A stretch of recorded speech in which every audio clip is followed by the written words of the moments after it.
to do it, Ed. Better plug it in first to make sure that it works. Okay, good. Oh, hi, fellas. Be right with you. Hi, Uncle Bob. Take your time, no hurry. Hi, Mr. Udy. Hi, Jack. Dick, been playing ball? No, not yet. We were just going out and back. Well, here you are, Ed. As good as new. Well, thanks, Bob. How much do I owe you? Oh, $2 ought to do it. Thank you, Ed. Well, thanks again. So long, fellas. Have a good game. We will. Bye, Mr. Udy. Bye.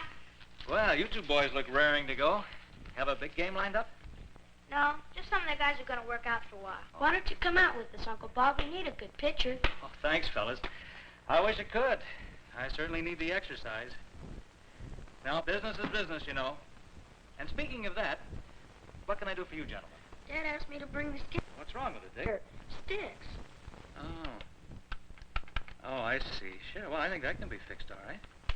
You know, I think being able to take pictures is terrific. It is terrific, Jack. Man really came up with something when he invented and developed the marvel of photography. Who invented photography? Well, that's hard to say for sure.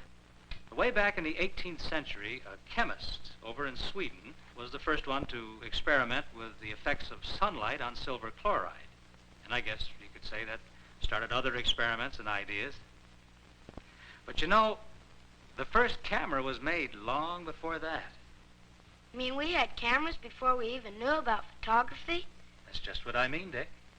You see, the human eye is the most delicate and marvelous camera in existence. In fact, this camera is just a man-made eye. But it can't compare with your eyes, fellas. Look here. This is the lens of the camera, and it's made along the same principle as the lens of our eye.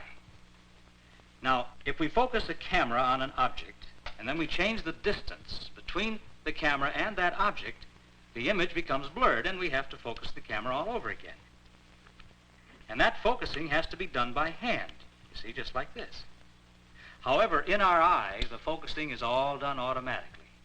Now, we move around seeing things from different angles and distances all the time. Strong muscles in our eyes change the focus thousands of times each day, and we never even give it a thought. How about that? Yeah, I never knew that. And that's not all. You see this little opening in the lens? Now, that's called the iris, and it controls the amount of light that gets into the camera to expose the film. Now, we can open and close the iris like this. See?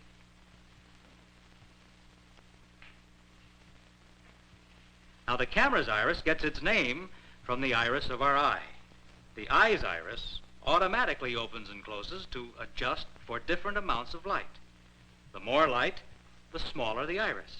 The less light, the wider the iris opens. That's terrific, Uncle Bob. Our eyes are amazing little instruments. But you know, they're only one part of the wondrous body that God has given us. This house we live in is made up of many remarkable things. Come on in here a minute.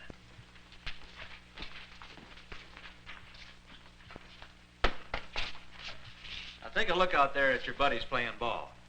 Now you don't see still pictures, do you? No. No, of course not. The pictures that the eye gives us are moving pictures. And they're not silent pictures either. They're sound pictures. That's right, they are. That's because we have ears, huh?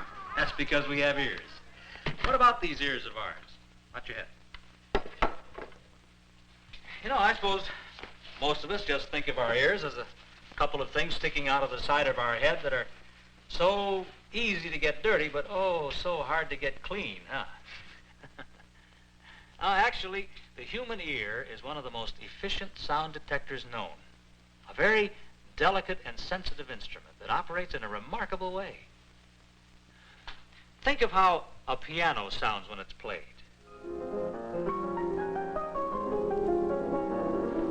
Do you realize that the sound you hear is played all over again on a perfect little musical instrument inside your ear? You see, the piano is really just producing sound waves. And when these vibrations reach our brain, then we hear the tones. As the keys are struck, felt hammers hit the strings, causing them to vibrate. Now, each pulsating string sets the air around it vibrating in the same way.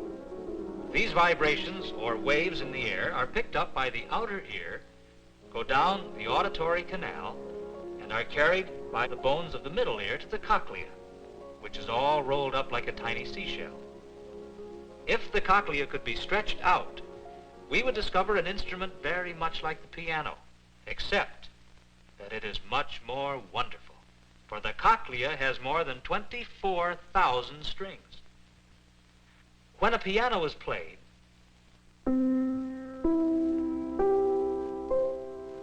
the ear's remarkable keyboard plays the same tones and sends signals along the nerves to the brain where we perceive it as sound.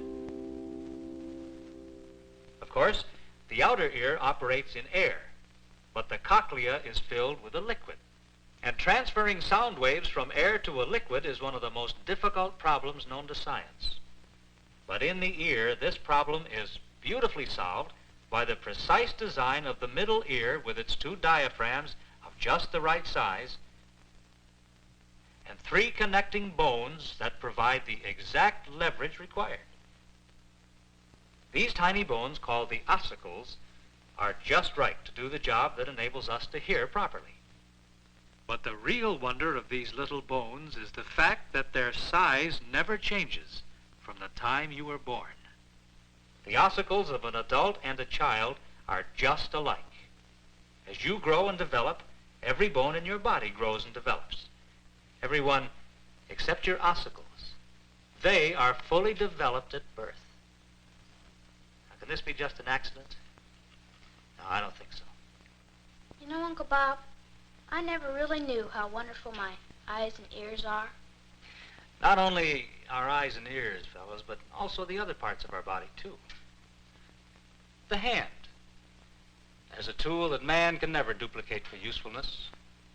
The whole man has made mechanical hands that can perform such tasks as pouring a cup of coffee. You see, these machines are used to handle hot radioactive material that man can't get near. But that artificial hand can't thread a needle, or perform a life-saving operation, or paint a picture. Did you know our body has a chemical plant, and it's far better than any that man has ever built?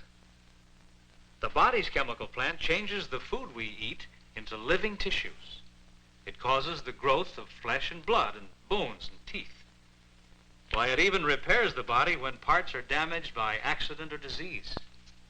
The food that we eat is changed into power for work and play. As this fuel is burned in the body's living furnace, energy is set free to drive our body machine. And the same remarkable furnace helps to keep us warm in winter. Why, even in freezing weather, our bodies will sometimes actually overheat. And when this occurs, the body's own cooling system takes over. Drops of perspiration pour from millions of tiny sweat glands in our skin. And with the help of this perspiration, the body's cooling system can keep our temperatures from rising for a limited time, even in heat that will fry a steak. And don't forget our heart. Our very life depends on the proper working of this amazing little instrument. Our heart is actually a little muscular pump, forcing blood through thousands of miles of blood vessels.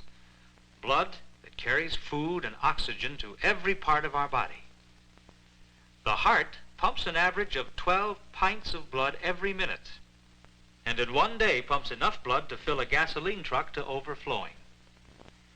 During your lifetime, your heart will pump enough blood to fill a string of tank cars 50 miles long. And just think, fellas, if you live to be 65 years old, your heart will have beaten 2.5 million times, and without one single shutdown for repairs. Yes, we've been given a wonderful body machine, which is made of many separate parts. In addition to those we've mentioned, think of our wonderful bone structure, the way in which our body manufactures its own lubricating fluid so our joints can move without squeaking. Then there's our voice box and our vocal cords, which enable us to speak. Our lungs and our blood cells, our nervous system. Then, of course, there's our brain, which in itself is almost beyond our ability to understand. I guess God went to a lot of trouble just to make our bodies so perfect. Yes, the way we are made does show his great wisdom and power. And we have a responsibility to take good care of these houses we live in. We should keep ourselves clean, not only from the ordinary kind of dirt that we all get on our hands and faces, but also from the kind that will spoil our hearts and minds. We should eat and drink only those things that are good for us. And we should try to keep ourselves well and strong by getting plenty of fresh air and good clean exercise. You mean like playing ball? I mean like playing ball. You better scoot on out there and get that practice started. Okay, Uncle Bob, and thanks. So long, Uncle Bob. Still wish you could come. So long, fellas.